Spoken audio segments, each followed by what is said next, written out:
మధ్యాహ్నం 3 గంటల సమయంలో ఎన్టీఆర్ స్టేడియం పార్కింగ్ స్పేస్లో పార్క్ చేసి ఉన్న ఎలక్ట్రికల్ కారులో ఒక్కసారిగా మంటలు చెలరేగాయి.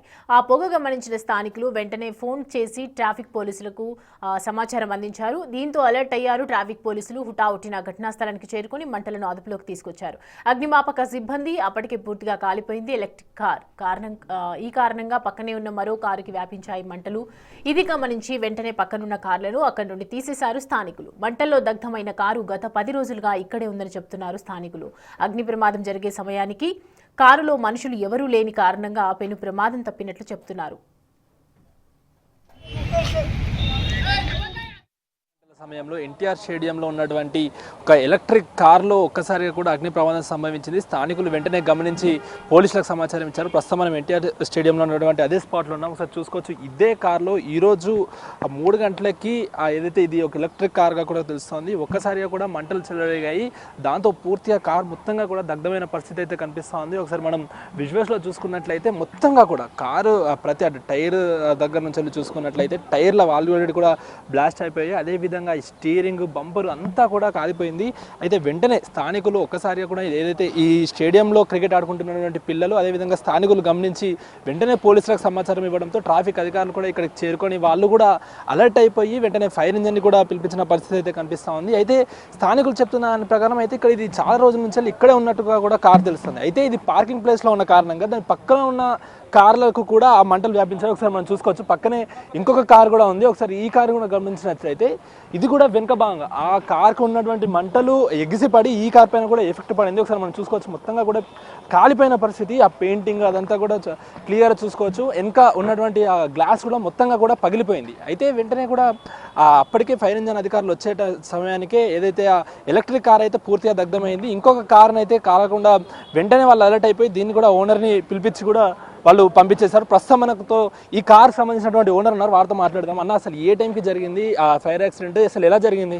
అయితే 3 గంటల వరకు అది జరిగింది. నేను బాత్రూమ్ పోదామని బండి ఇక్కడ పెట్టాను. బండి ఇక్కడ పెట్టి ఆడు బాత్రూమ్ పోయి వచ్చేటప్పటికి ఆల్రెడీ మంటలు అంటుకున్నాయి కదా. దానికి అది ఎట్లా అంటుకున్నాయి అర్థం కాలేదు. ఇక్కడ బస్సు కూడా ఉంది. స్కూల్ బస్సు ఒకటి ఉంది. ఇక్కడ కారు ఉంది. ఇక్కడ నా కారు పెట్టాను. 3, 4 ఉన్నాయి ఇక్కడ చుట్టుపక్కల. నేను ఆడు మీటింగ్ జరుగుతుంది. బాత్రూమ్ పోయి ఇటు వచ్చి ఆ మీటింగ్ చూసుకుని మీటింగ్ ఆడికి రాగానే ఆరుస్తున్నారు. అరే ఇప్పుడు 10 నిమిషాలు వాటర్ తాగిపోయినా ఆల్రెడీ బాడీ ఇలానే 10 నిమిషాలకే ముందు. అరే ఆరుస్తున్నారు అని రాగానే ఇక్కడ మంటలు అంటుకున్నాయి. అంతలోకి అక్కడ నా బండి ఉంది అంటుకుంటుంది. సార్ వద్దంటున్నారు. అయినా ధైర్యం చేసి ఆ పక్క డోర్ తీసేసి ఇట్లా వచ్చి బండి ఇట్లా తీసుకుని ఇట్లా వెళ్ళిపోయాను బండిని. అంటే కాదు, ఆల్రెడీ పార్క్ చేస్తున్న కారు, డ్రైవింగ్ కూడా లేదు, రోడ్ పైన కూడా లేదు. మరి ఎలా వెళ్ళిపోయింది? ఆ సమయానికి మీరు కారు పార్క్ చేసినప్పుడు ఇక్కడ ఎవరైనా ఉండేనా? మనుషులు ఎవరైనా? ఇక్కడ మనుషులు ఎవరు ఏం లేరు.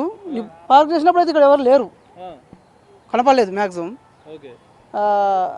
అంటే ఇది ఎట్లా కాలిపోయిందో నాకు అర్థం కావట్లేదు ఇప్పటికి. నేను మామూలు దాని దగ్గర పెట్టినాను. కొద్ది దూరం పెట్టినా మళ్ళీ మరి ఖరాబ్ అయిన కారు దగ్గర ఎందుకు అన్నాను. మరి కొద్ది దూరం పెట్టుకున్నా. ఆయన ఆ మంటలకు నాది ఇక్కడ దాకా అంటుంది. మొత్తం డ్యామేజ్ అయిపోయింది. అంటే కాదు, అంటే మీరు ఇక్కడికి రెగ్యులర్గా వస్తుంటారా లేకుంటే? ఇక్కడ బీసీ మీటింగ్ ఉండే, బీసీ మీటింగ్ అటెండ్ అవుదామని వచ్చాను. అంటే ఇప్పుడు ప్రజెంట్ నేను ఈ సెల్లో ఉంటాను. అంటే మీరు కార్ పార్క్ చేసినప్పుడు ఆ కార్ కూడా ఇన్నే ఉండేనా? అది ఇన్నే ఎప్పుడో ఉంది. అది ఎప్పటి నుంచి? అది 3-4 రోజుల కంటే ఇప్పుడు నుండి ఇక్కడ ఉంటుంది. నేను మొన్న వచ్చినప్పుడు కూడా ఇక్కడ అన్నం తినడానికి వచ్చినప్పుడు కూడా ఇక్కడ ఉంది, బండి ఉంది.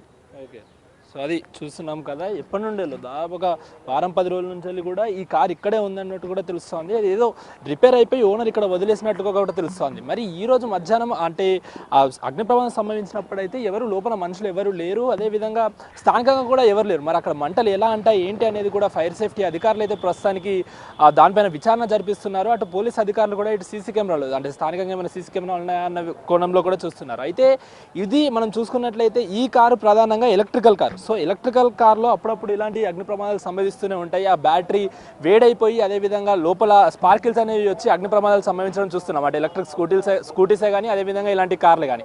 సో ఈ ప్రమాదం కూడా ఇదే విధంగా సంభవించిందేమో అంటూ కూడా అటు ట్రాఫిక్ అధికారులు అయితే ప్రస్తుతానికి ప్రాథమికంగా అంచనా వేస్తున్నారు. ప్రస్తుతానికి అయితే తొందరగా అలర్ట్ అయిపోయి మనుషులు ఎవరు లేని కారణంగా అదృష్టవశాత్తు లోపల ఎలాంటి ప్రాణనష్టం అయితే జరగలేదు. కేవలం కార్ అయితే పూర్తిగా దగ్ధమైన పరిస్థితి కనిపిస్తూ ఉంది. అదేవిధంగా పక్కన అంటే పార్కింగ్ ప్లేస్లో ఉంది కాబట్టి పక్కన ఉన్నటువంటి కార్ కూడా దాదాపు 20% తగలబడడంతో వెంటనే దాన్ని ఆ ఓనర్ కూడా వచ్చి జరిపిన పరిస్థితి అయితే కనిపిస్తుంది. ప్రసాద్తో అక్రమిక్ టీవీ, ఎన్టీఆర్ స్టేడియం నుండి.